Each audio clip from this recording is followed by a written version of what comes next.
We got about 2 hours before one of the bigger games of the year, and watching these early games and now the afternoon games, we didn't get very much of what we wanted. To be perfectly honest, we wanted the Lions to win, didn't happen. We wanted the Texans to win, didn't happen. Both teams teased us a little bit. They looked like they might be able to pull it off, but both cases just didn't happen. So the ball is back in our court. We might need to win this game to put ourselves in the position that we want to be in. It's not, I'm not worried about missing the playoffs, but I know that I would rather go to Dallas than Chicago. And if we want to make sure that that's the case, we do kind of have to win this game tonight at home against the Kansas City Chiefs. And here's what I'll say. I have the reputation for being a little negative about these Seahawks, especially the current iteration. But going into this week, I actually felt pretty good about this game. Even though I know we're playing a better team, I know we're playing a team that can exploit a lot of the weaknesses on our team. I know that we have problems that, a team like Kansas City can absolutely take advantage of. But I felt pretty good about this game for most of this week because I really felt like we would be able to run the football and stay on the field, keep Mahomes and that Kansas City offense off the field. And it might be like those two games we played against the Rams, where it kind of comes down to who scores last. And in both those games, we had the opportunity to go win those games with like 2 minutes left, and we just didn't get it done. And I think that I was expecting a game like that, and I was actually seeing us very much being able to win this game. I was talking myself into it. I felt like it was going to be a high-scoring game, and it was going to kind of come down to who scored last, flip a coin or whatever. But this injury report situation has me shook a little bit going into this game. We're 2 hours away from the game about, and for me, it's like, okay, I understand that Kansas City has a sick offense. And by the way, Kansas City has their own set of problems. I mean, they've got Sammy Watkins out tonight. They've got Spencer Ware out tonight. Obviously, they have no Kareem Hunt, so their backfield is a mess right now.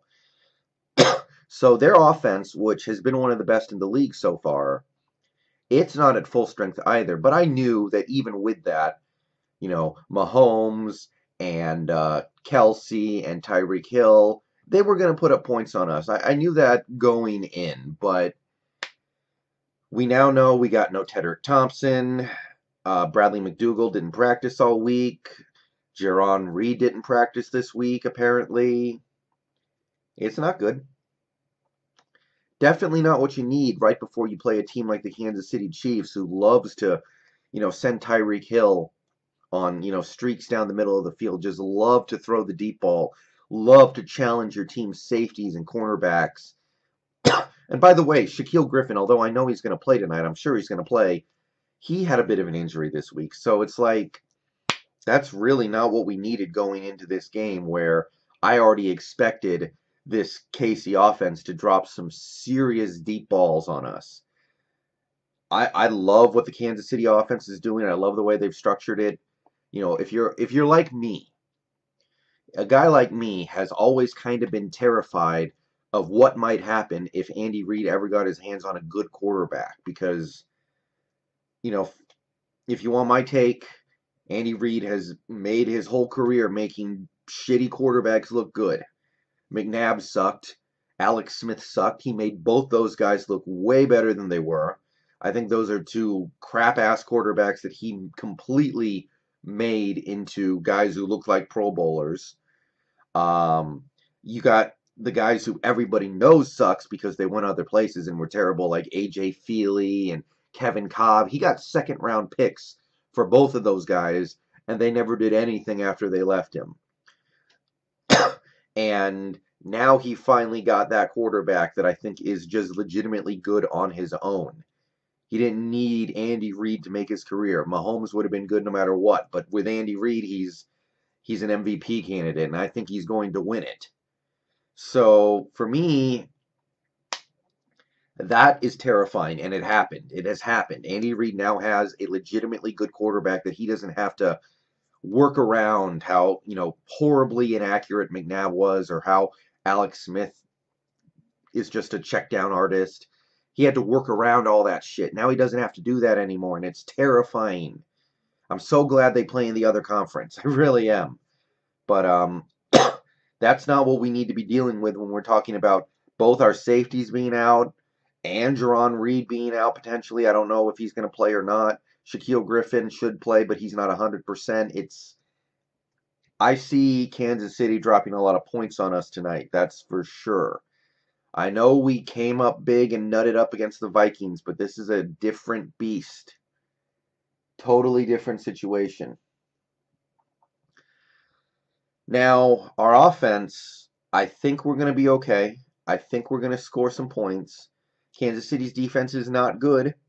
Kansas City's defense has given up a lot this year. They gave up the 2 late touchdowns to blow the game against the Chargers. They gave up 40-plus to New England. They almost lost to the Ravens because they couldn't stop their rushing attack. A bunch of other games where the Kansas City defense just hasn't played well. They have huge deficiencies on that side of the ball. But God damn it, was there ever a week where we needed to have all hands on deck for our running game? Because when I was thinking about this game earlier this week, I was like, okay, let's run the ball for 300 yards because I really think we can do that. And now we got DJ Fluker, did not participate in practice. Jordan Simmons went on injured reserve earlier this week, so we don't have him, meaning it's very possible we're going to be putting Ethan Posick in at right guard tonight. And we all saw it last week, guys. Ethan Posick is not ready for NFL football. Committing penalties, getting blown back, he didn't even look like an NFL player. And, for me, Ethan Posick has been one of the biggest disappointments on the team this year. And he did nothing last week to make me feel confident that he's going to turn it around this year. So if we have Ethan Posick out there, it upsets everything. And Rashad Penny, hopefully he plays. It sounds like he's going to go tonight, at least try it out. If we don't have him, it's obviously not the end of the world. He is the backup running back. I get that. But if there was ever a night where we needed all running backs ready to go so we could try to really just pile on the rushing yards and keep Mahomes' butt on the bench, it was tonight. So I really hope he can go and play well. Much bigger concern for me is just that right guard spot because we've seen it several times now. When Fluker goes out, the pass protection isn't as good. And while we were fine with the run game when Jordan Simmons was in, now we don't even have that. Now we have a guy who I don't think is ready, and maybe he'll never be ready, but based off what I saw last week, he's definitely not ready now.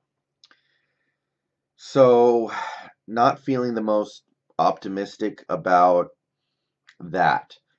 If we had those guys, and by the way, Fluker might still play tonight. We don't know for sure. By the time you watch this video, you might know.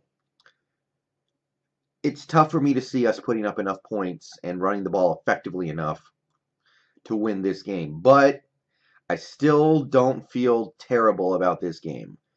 I really don't. I still think that Kansas City defense has real problems. Maybe this is a day where Russell Wilson goes crazy. I mean, they don't have Kendall Fuller out there either, one of their cornerbacks. I've heard he's inactive tonight at least. So there should be points and big plays for us to get. And what I need is to see my quarterback to take full advantage of those opportunities. Can't have stuff like against Green Bay, where Wilson just missed a few throws in the first half and then he got it together. If we pull that shit tonight, it'll be too late by the time he gets it together because I fully expect we're going to give up some big plays on defense against an offense that, quite frankly, it would be terrifying if I didn't love it so much, if I didn't love watching this Kansas City offense so much. But I have faith that the game is going to be competitive and we're going to have a chance to win at the end at the least. Because this team has showed me that they're willing and able to fight and get themselves in situations where they can win a close game at the end. Will they win? I don't know. But this isn't like the Rams games. Both Rams games we played, I went into those games expecting to get killed. I don't expect to get killed tonight. Not at all. And if it doesn't happen, if we do lose, we're fine. We just need a little bit of help next week and make sure we take care of business. Even if we don't get the help we need, we should still be slotting into that 6th seed. And if we have to go to Chicago, we have to go to Chicago. All right. I'm going to finish these afternoon games, and I'll make a video tonight, whatever happens. I feel a little anxious because I was really counting on going to Dallas week in the wild card week. Not because I think we're definitely going to beat Dallas. I just would rather do that than Chicago. And we need a win tonight if we want to guarantee that or secure that to the point where we control our own destiny. All right, peace out.